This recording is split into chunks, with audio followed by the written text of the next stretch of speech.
Hey guys, Harsh here and welcome back to Technolobe. This is the Poco F3 GT. Now I have been using this smartphone on and off for about 2 months, and for the past 2 months I have been trying to find a good Gcam port for this smartphone, and it's not been working that well because of the processor. So the Poco F3 GT comes with a Dimensity 1200 processor, and generally MediaTek processors do not play along well with Google camera. That's why it takes time to find good Gcam ports for MediaTek smartphones. Well, for the Poco F3 GT, the time has finally come. This is Google camera for the Poco F3 GT.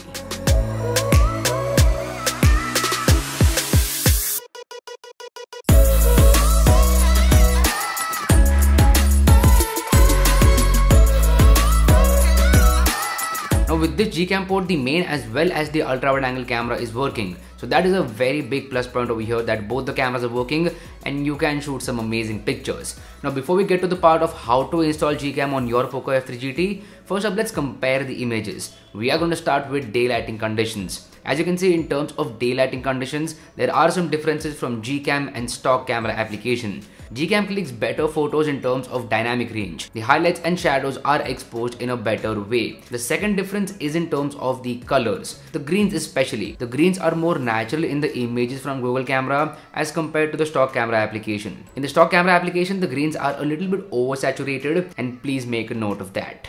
The next difference is in terms of white balance. So white balance is clearly a difference over here. Stock camera images have a slight green tint to them, and Google camera images have a slight purple tint to them. Neither of them are perfect. The perfect scenario would be somewhere in between, but this is something you can easily edit in post-production in an application like Lightroom or Snapseed. Now all these points are true for the main as well as the ultra wide angle camera. So if you're wondering about the ultra wide angle shots, the scenario is same over here. In terms of daylighting conditions, I'm going to say sometimes stock camera application is better and sometimes Gcam is better. Like, you can use both of these applications and get the best results. Alright, moving on, let's talk about low lighting conditions. On Google camera you get night sight, and on the normal stock camera application you get night mode.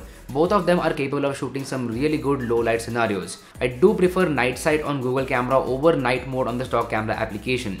I don't know about you guys, but I do prefer night sight. It clicks better photos for the main as well as the ultra wide angle camera. You guys let me know your preference in the comment section down below.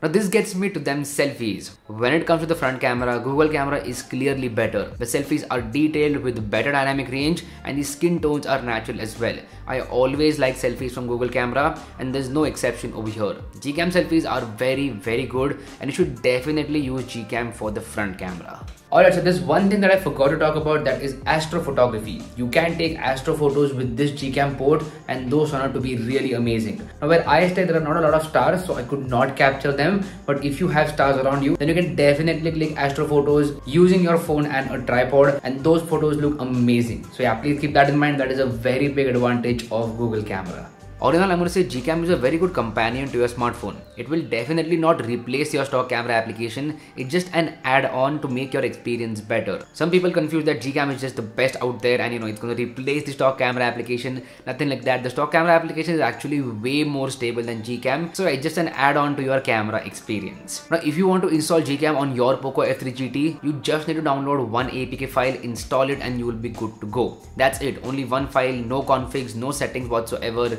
It's a hassle-free process. I will make sure to drop a link to that in the description box below. Go ahead, download the APK and enjoy Google camera on your Poco F3 GT. So anyway, that's been it. This was a very quick video about Google camera for the Poco F3 GT. Do let me know how you feel about this video in the comment section down below. If you like this content, go ahead, hit that like button, and if you haven't already, please subscribe to the channel. It would mean the world to me.